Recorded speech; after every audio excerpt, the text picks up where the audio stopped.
চলেন আপনাদেরকে নিয়ে আমি এই কেকটা কেটে আমার বার্থডে সেলিব্রেট করি। হ্যালো এভরিওয়ান, আজকে আমার জন্মদিন। সেই ছোটবেলার কথা আমার এখন মনে পড়তেছে, দেখতে দেখতে আমি কত বড় হয়ে গেছি। এনিওয়ে, আমার জন্মদিনের জন্য আমার বাসায় সুন্দর বারবেরি থিমের বেকিং ল্যাব বাই ঐশী থেকে এই সুন্দর কেকটা এসেছে। নিজের স্পেশাল দিনে তো সারপ্রাইজ পেতে সবারই ভালো লাগে। কালকে রাতে আমাকে মিম সারপ্রাইজ করছে, আর আজকে করছে বেকিং ল্যাব বাই ঐশী। আর এই কেক নিয়ে তো বলার কিছু নাই, আপনারা অনেকেই জানেন। ইভেন আমার বিয়ে থেকে শুরু করে বিয়ের আগেও তাদের কেক নিয়ে আমি স্পেশাল কোনো মোমেন্ট কাটাইছি, অ্যান্ড এখন আমার বার্থডে পর্যন্ত। আলফি কেকটা কাটো। চলেন আপনাদেরকে নিয়ে আমি এই কেকটা কেটে আমার বার্থডে সেলিব্রেট করি। হ্যাপি বার্থডে ডিয়ার আলফি।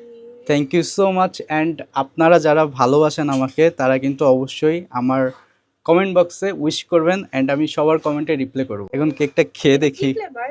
এটা ভ্যানিলা, ইয়েস। ওয়াও, ক্রিমটা ফ্রেশ, সফট, অনেক মজা। যে পেজটা আপনারা আগে অনেকেই বেকিং ল্যাব বাই যারা নামে চিনতেন, এখন সেই পেজটাই baking lab by Aishi, and ওনারও কিন্তু সেম। সো টেস্টও আগের মতোই। আমার জন্য সবাই দোয়া করবেন, আমি যেন সুস্থ থাকি অ্যান্ড আল্লাহ আমাকে দীর্ঘায়ু দেয়। আর আমি অনেক বেশি খুশি যে আমার এই জন্মদিনটা অনেক সুন্দর একটা দিনে পড়ছে, শুক্রবারে। সো সবাইকে জুম্মা মুবারক। ভালো থাকবেন, সুস্থ থাকবেন। আসসালামু আলাইকুম।